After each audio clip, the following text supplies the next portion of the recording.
Hello, and for today's video, as you can, well, you saw the thumbnail and you clicked on it, I'm doing a concept corner video, but this is going to be a slightly different, I guess, thing. I'm going to combine the concept, I guess, of me doing a concept corner, which is just me making a concept, or redoing a concept, and combining two concepts together, and doing kind of a redesign, but kind of like a rewrite in a way, because I think that would be fun. Yay. So, this is a Miss Kobayashi's Dragon Maid rewrite slash redesign, and me trying to repurpose some really old characters whom I love their personalities, but, let me scoot myself over a little bit. Oh. Let me scoot myself over a little bit. That's better. Okay. But basically, I'm rewriting them because I love their story, but I do not care for cyberpunk as much as I used to. We're getting a little too close to that dystopian hellhole, and I kind of would rather be frolicking in a field somewhere. Yeah. So I decided to try, this is more of like a modern fantasy, I guess, to keep somewhat with that theme I was originally going for. And I'm gonna scoot myself over again. I'm so sorry, guys. Or actually, I should just make myself smaller. That's better. I'm small now.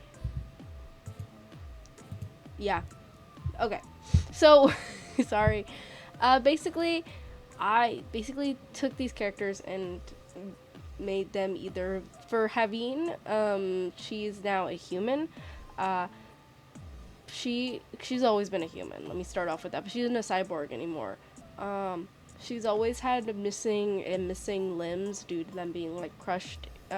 Either they were cybernetic enhancements or they were crushed in a mining accident when she was a child.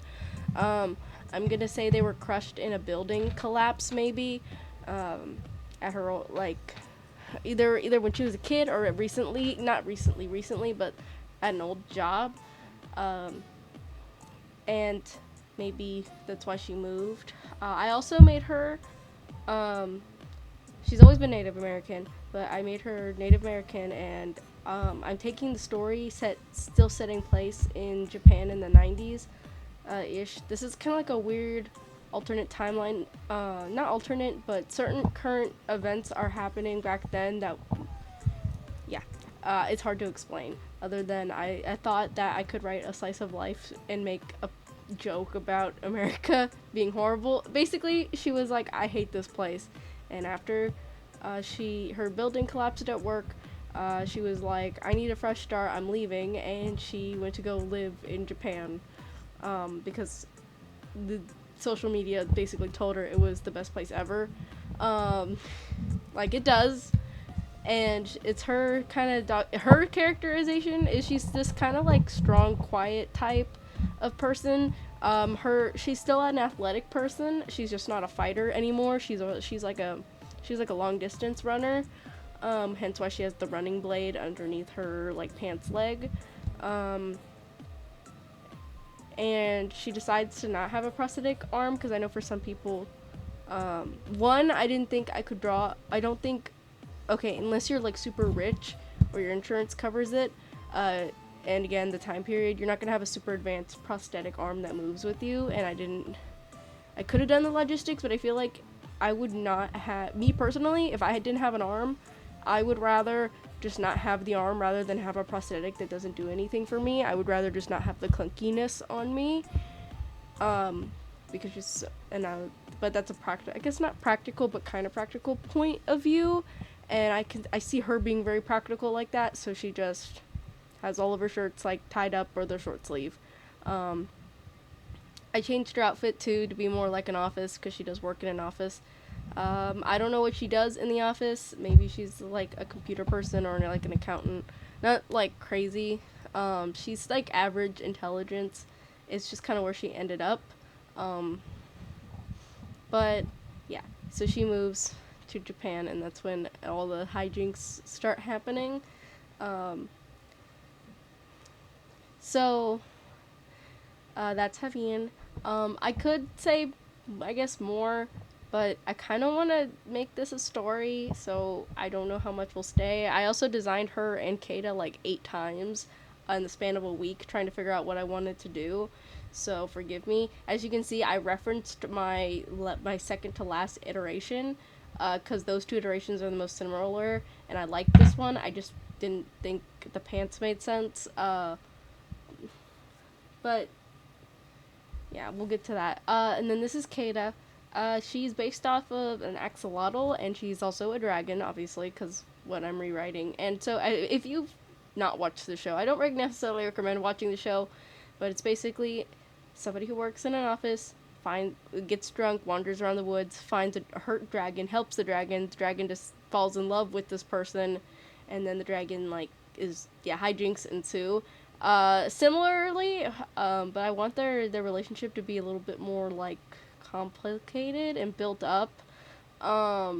In my mind, I always ship these characters, so this isn't like a huge jump for me to write like an actual romance about them. Uh, I just have to think about it because they're not very similar personalities. But I like to think that maybe like I said, she's a runner, so maybe she was running out at night, and because I'm trying to keep some of the similar story beats, but minus some of the weirdness. And maybe she was out running at night, and she found an injured dragon. For this, since she's based off of an axolotl and a dragon kind of mixed together, maybe running on the beach, because I feel like I see a lot of runners on the at the beach, and she decides to help, and the dragon, who's never seen like real kindness from any human before, which is Kata, or any other dragons. I think she's kind of she's always kind of been an oddball, cause she's like this like ditzy little silly person, and like I said, she's been an oddball for it. She has a bag because in my mind, since she's a sea dragon, she collects shinies, and I do in fact enjoy that. That's why she also has a heart fish on her shirt, because she's a sea dragon and so she loves fish and sushi, which is partially why I said it in Japan, because Japan is what made sushi, and my baby girl loves sushi, so she gets all the sushi in the whole world. But basically, she follows I forgot how I spelled it now, how to pronounce it, how I spelled it, but I spelled it slightly less like an alien name and more like a person name. She follows Have home, and just kind of waits and like stalks her, and then Have is like, what the like, who are you, why do you keep following me? And she's like, oh, I'm that little creature you saved. And she's like, no, you're not. And she's like, yeah, I am. And I want to hang around with you. You seem really nice, and she's like, well, I can't just take care of another person. And she was like, well, I can help clean up your house for you, because again, even though that's not needed, because I imagine having to be very like practical, like not like messy person, and she's just like, but I can do this, I can do that, just anything to like stay with this human whom she is like not obsessed with, but she wants to know more about as to why she would be so compassionate, and that's where that begins. And so she starts working as like a kind of a maid, but she doesn't dress up as a maid, she kind of just wears whatever. Maybe at some point she wears a maid outfit, but I wanted to let Kata wear whatever she wants, because that's the beauty of this character. Kata wears whatever she wants. Or Kata wears whatever I want her to wear, and that's what's beautiful. But that's also whatever she wants, because, I'm the creator. But she, after that, they'll start living together, and some of the stupid hijinks that I remember from the show that were like really funny, like Toru licking Kobayashi's clothes. I know that's probably like a no fetish or something, but there's just something so stupid about like you have someone washing your clothes and then you find out they're doing it all wrong.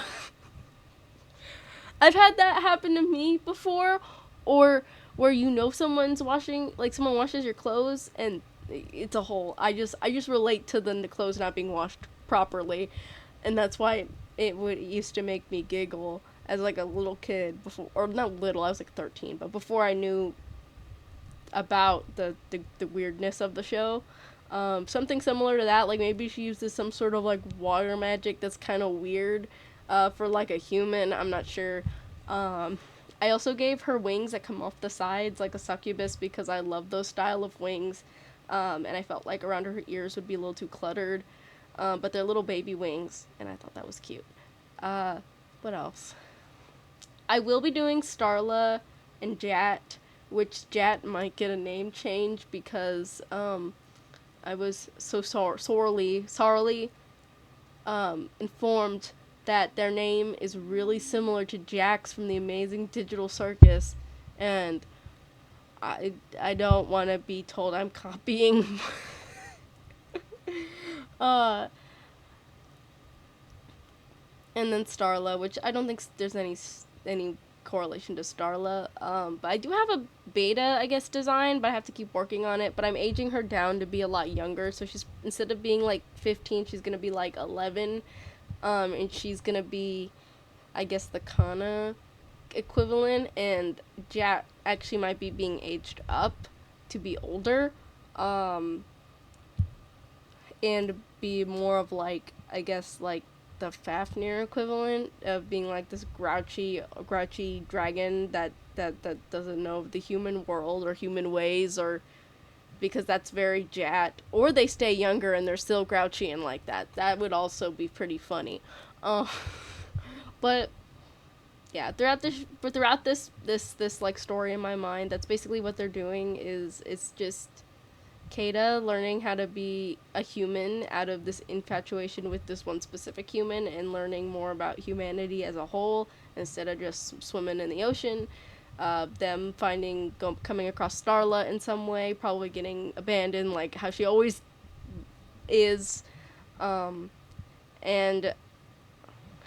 having learning how to like not be such a like hard ass, I guess, because she isn't like, she's a very like not straightforward, she's a very strict person, and she very much wants not better things, she will do anything to make herself life better, and she will sacrifice things now for, in her mind, what will be like better later. So she barely buys like she's a very much not like a she she doesn't like experience the little things because she doesn't see a point in them, and Kata and all the other dragons show her that it's good to experience those little things. As for Kata's design, I should probably go over that. I gave her longer hair, mostly because I love long hair right now, so I've been drawing it on characters all the time because it's fun. I gave her a raincoat because water dragon. I gave her a long skirt, kind of put to pair. Originally, she was wearing pants, but I gave her the long skirt to kind of parody Toru from Miss Kobayashi's Dragon Maid, because she could hide the tail under the long skirt. Theoretically, even though I made the tail really big because I wanted to show off the fact that it's like an axolotl tail. And I gave her little axolotl fins over her ears, but she could hide those in like a more human form. I just wanted to show off her like her little dragon form because it's so cute. But yeah, next week I'll probably be releasing Starla and Jat for this concept corner, so that they can also be out with the others. I just couldn't do them all at once because I kept on redrawing Kata, because Kata doesn't have a human skin color. Kata was a green alien before this, guys. And it was very, very, very hard to find out what her skin color would be. Because I had a vision in my head, but it didn't look right. And then I was like, no, this, and it was a whole thing. And then I was like, do I keep her green? And I was like, I could make her a green dragon, but I was like, I can't make another green and purple dragon. I have Comet. So I'd made it a different green and a different purple, and I really hope that suffices. Though I don't only make green and purple dragon characters. I'm sorry, table. But yeah, thank you guys so much for watching. I know this was a bit of like a yapathon for me at the end, but thank you. I really appreciate it, and I will see you guys in the next video. Bye bye.